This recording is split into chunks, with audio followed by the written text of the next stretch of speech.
All right, hello everybody. Shavua Tov. Okay, just a few days before Purim, and I want us to be ready for Thursday night. We're gonna ask the question tonight: why is the mitzvah of hearing the Purim story so important in our tradition that we put aside Torah study for it? We put aside work in the temple to hear it. And we're going to see that according to the Kedusha Levi, the story of Purim has profound power. Unlike any other story that we read throughout the entire year, whether it's from the Torah, whether it's from elsewhere in Tanakh, the Purim story is unique. And we're going to ask why. So I'll dive right into it. As a reminder, the Kedusha Levi has a lengthy essay about Purim, and this is a little tidbit from it. Last week, we shared a little bit about the power of the miracle, what makes that miracle different from the Passover miracle, and tonight, later on in the essay, we talk about the importance of the scroll and the details of the story themselves. So we'll jump into it. I say all that because there might be things in the course of our teaching which he talked about earlier in the essay, which I'll try to summarize. So here we go. Ume'ata, and at this point in the essay he says, Yitoratz lama chiyuv shel kriyat hamegillah yoter medivrei haTorah. And he'll ask them, why is it that the obligation for reading the Megillah is more than the obligation for Torah? And he says, "Lefia niyuta ati taken shekatavnu shekriyat Megillah gomeret shal yedei kriyata mekablin ol haTorah." He says, we put aside the study of Torah to study Megillah. If you're studying Torah and the time to read Megillah has arrived, you put aside. Oh, yes, I can speak louder for sure. And I turned up my mic. Thank you for telling me. By the way, if ever there's a sound problem, remember, I can't hear myself. I'm just guessing that it's working all right, which I know is a dangerous game.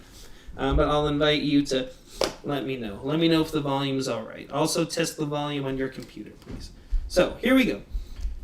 If you're studying Torah and the time for Megillah has arrived, you put aside Torah and you read, and he says, from the outset, he'll explain why it is that Megillah has the unique power to help somebody mekablin ol haTorah, to accept upon themselves, better translated as the yoke of Torah, but to accept upon themselves the tradition, to become more, I use the word during Havdalah, inspired to do mitzvot and to hone in that relationship with God. So he says, we'll start here.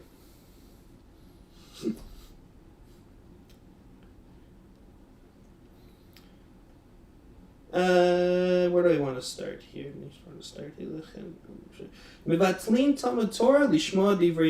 We stop studying Torah to hear the Megillah. Hagam shegam b'divrei Torah ba'yirah mekablim ol Torah. He says, sure. Also, when you're reading the actual Torah, you might be inspired to mikabel, to accept upon yourself the Torah. Omnam kavar katavti, but I already said, shehat Torah ba'olamot ha'elyonim. Torah is what he's saying from the upper world, a revelation of the godliness that is in heaven, that is not of this world. But the treasure of the Megillah, the words of the Megillah, Segulata lahakore shekabel ol haTorah afilu k'sha'adam hu bagashmiut k'shem shahanei shel haMegillah b'toch hateva. This is what makes the Megillah different. He says the power for the one who reads it is that they take on Torah, they're inspired to live a more Torah-centered life, even, he says, for somebody who is steeped in this word gashmiut, in the physical things of this world. Because the miracle of the Megillah is within nature. So I want to stop here and just hone in on this idea. Why, first of all, the Megillah and the story has unique power for somebody. So to be inspired by the Torah, he says, and I'm reading this in a bit, you need to have a level of preparation and spiritual readiness. And then, because the Torah, this is God's revelation from above. This is God giving the Torah from heaven at Mount Sinai. Remember, 3 days of prep it took for the Israelites to be ready to receive Torah.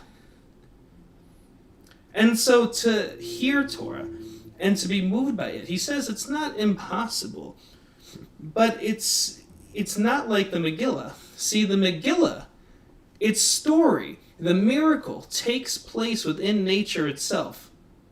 It's not God coming down like in the miracle of Passover and revealing God's power. No, it's within nature itself. So it has the power to take somebody, to take you, who might be steeped in the physical things of this world.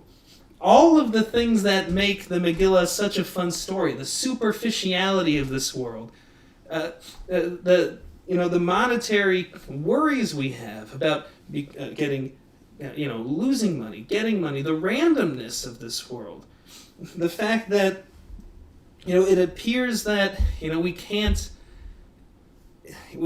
always plan for things. Those who are steeped in the physical things of this world, whether they're exciting things or things that make us nervous, if that's what we're focused on, it doesn't matter when you read the Megillah, because the story of the Megillah can take you out of there and bring you to a particular high to be closer to God and closer to Torah. It can do that better than the words of Torah, he says, because it's a story about this world.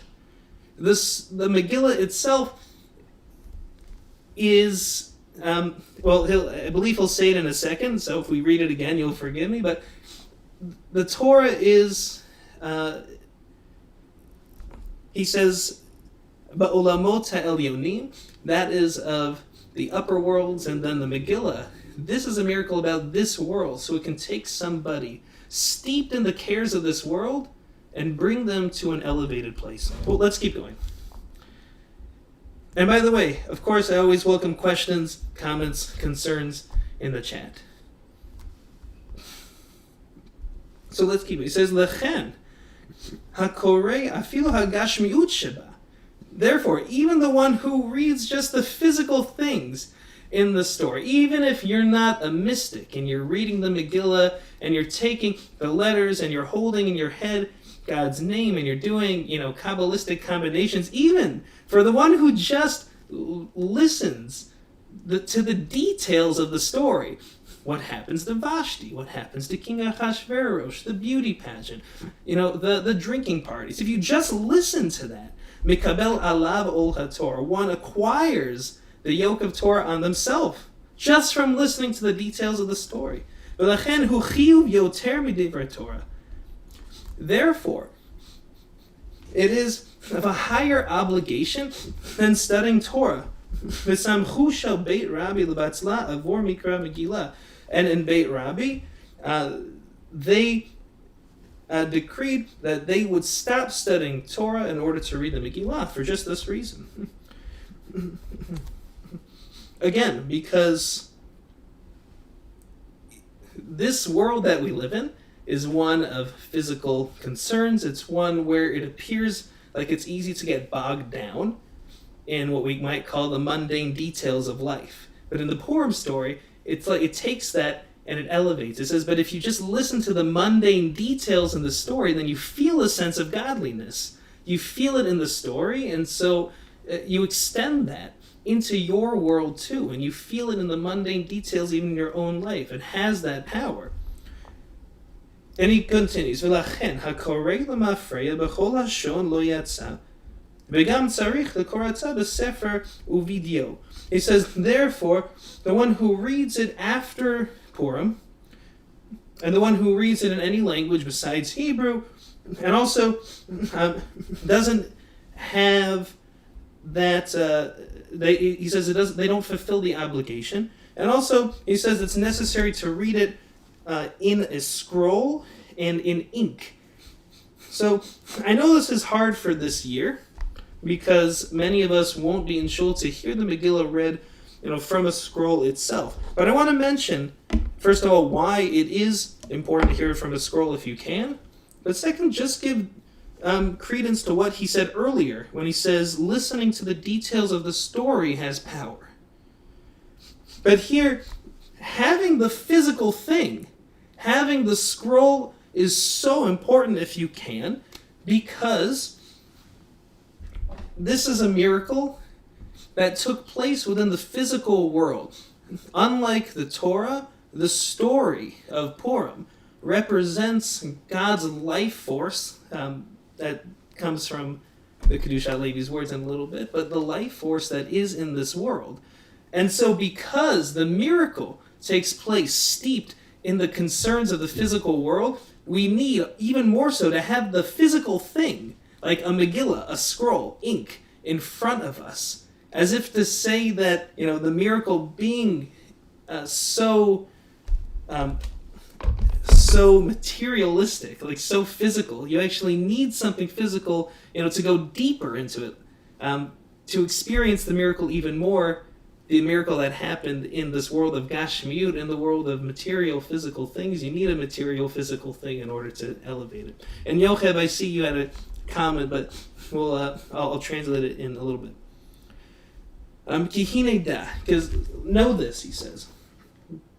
Ki yesh hefresh gadol bein orot hamitzvot haketuvim b'sefer Torah uvein orot hamitzvot haketuvim b'Megillah. He says, know this. There's a major difference between the illumination of the mitzvot that are written in a Sefer Torah and between the illumination of the mitzvot that are written in the Megillah.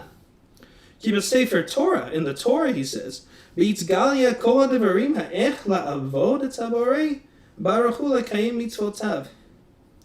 In the Torah is revealed all of the ways to serve God and to elevate and to uphold God's mitzvot, God's commandments. Uva Megillah, but in the Megillah, af al pi shebe'orot v'hatserufim v'hashemot shel Megillah nirmazu haramach mitzvot asa v'hashasa lo ta'asa. He says, but the Megillah, even though he says that Serufim and the Orot, there are certain, the power of the letters themselves, he says, hint, and we're not going to get into this farther than this, but the power of the letters themselves hint at the 248 positive commandments and the 365 negative commandments, even though they hint at it. Aval. Nevertheless, however, it is the case. In it is not mentioned a single mitzvah, he says. He says,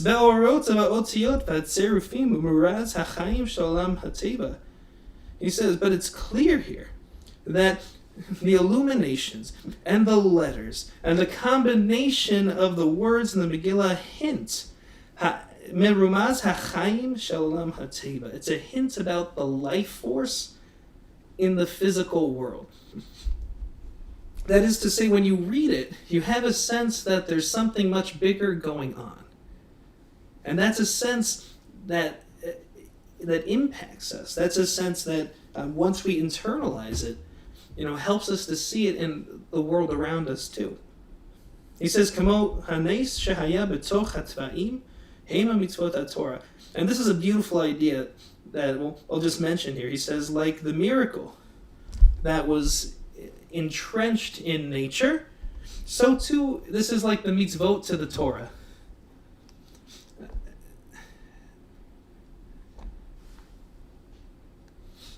What he means here is that the mitzvot are like the hidden Torah, is the hidden Torah in the world around us. That is to say, you have a revealed Torah, but then in front of you, is, what's a good example?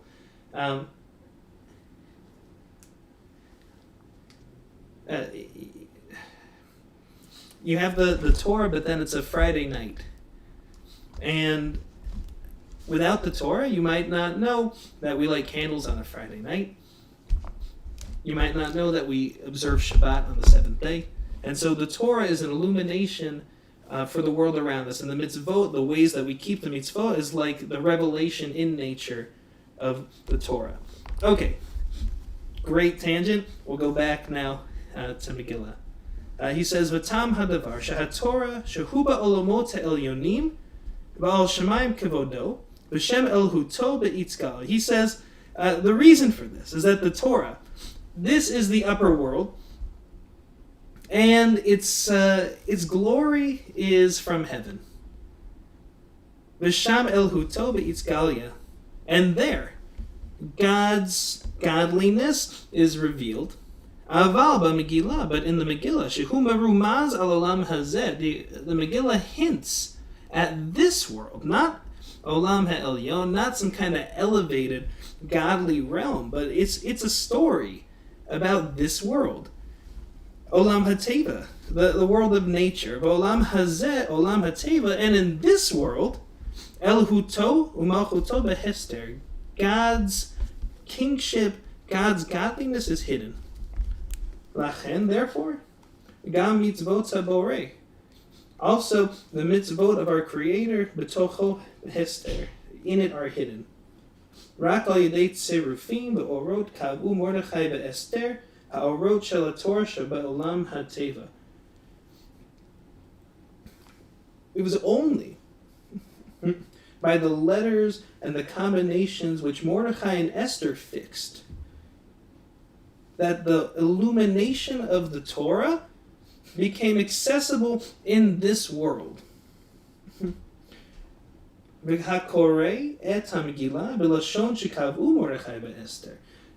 the one who reads the Megillah in the language that Mordechai and Esther fixed, nafsho te'eva v'chameda l'kayem mitzvot haTorah hakadosha, once the person's soul has a deep desire to uphold the mitzvot of the Torah, ki nitzkashra nafsho b'sechel shel Mordechai ve'Esther asher kav'u b'Megillah, because they've now connected their soul with the headspace, b'sechel, with the wisdom, the intention of Mordechai and Esther, who fixed the language of the Megillah.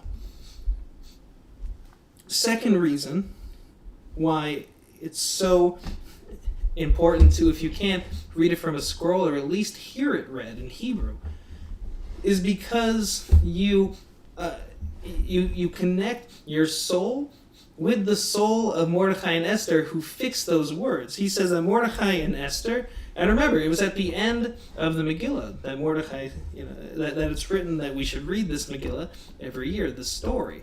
And this particular story, these details, these words, the Kedusha Levi says has power, not only because of the details that it has in it, the details of the physical world, but you're also connecting your soul, you're connecting your intellect with that of Mordechai and Esther, those who fixed this. This is like a touchstone back to their time. When you read it from a scroll, when you hear it read from a scroll, it's like you are there in Shushan, feeling the power of God's presence in the mundane. This is what I want you to take away from tonight, which is that the story of Purim has immense power because of how steeped it is in the muck of the physical world. We are steeped in the muck of the physical world. That's our experience. And so we have the Torah, which is a guiding light, but it can be too lofty sometimes. We can't connect to it. It doesn't bring a fire to our soul in the same way the Kedusha Levi says as this story, because the miracle of this story is entrenched in the physical world like us. And so when we feel God's presence in this story, when we listen closely to the details, and when we dive in and just let the details of the story wash over us, and we feel the sense that God is there, so too we are closer to God. We have a chance to feel that too in our own world. Okay. Yochel, I'll translate your comments now. Here we go.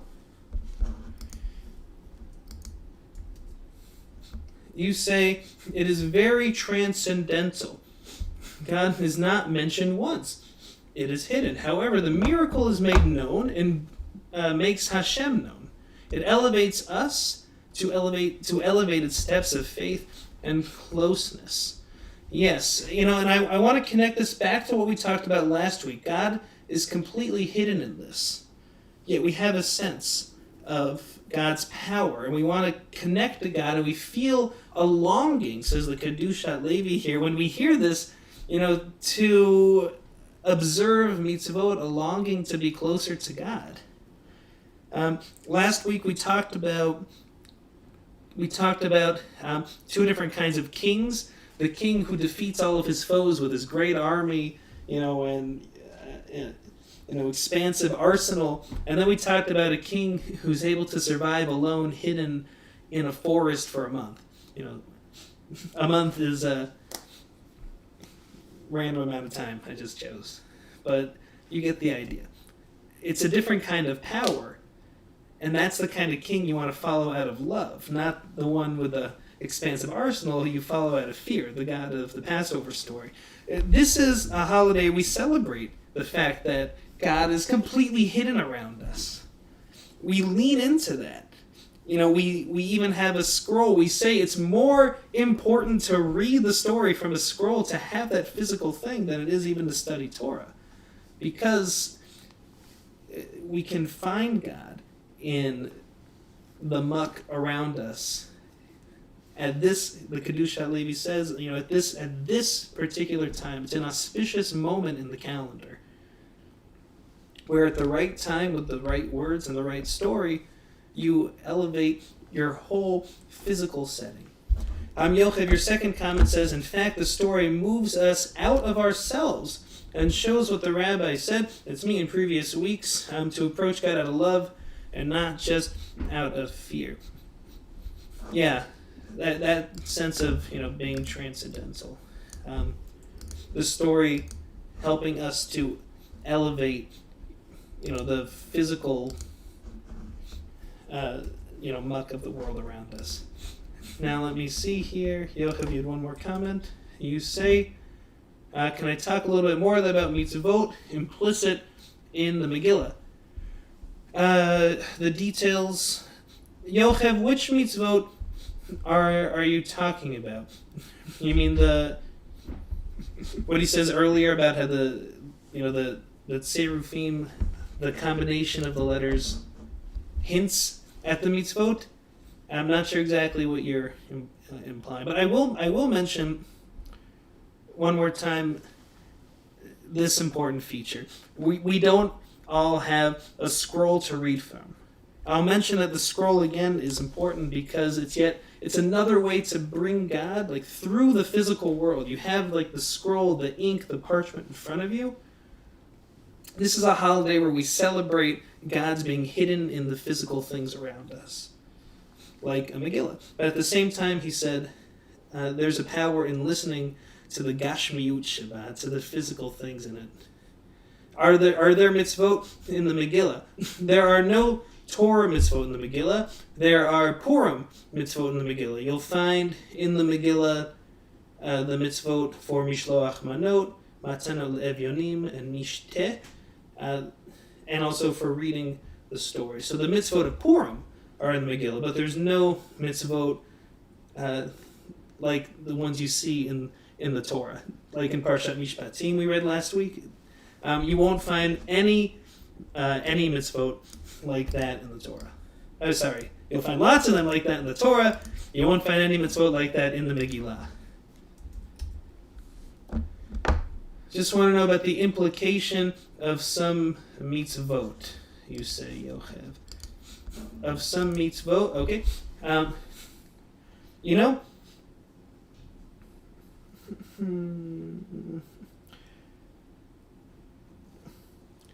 I still don't know 100% what you are referring to, the implication of some meets vote.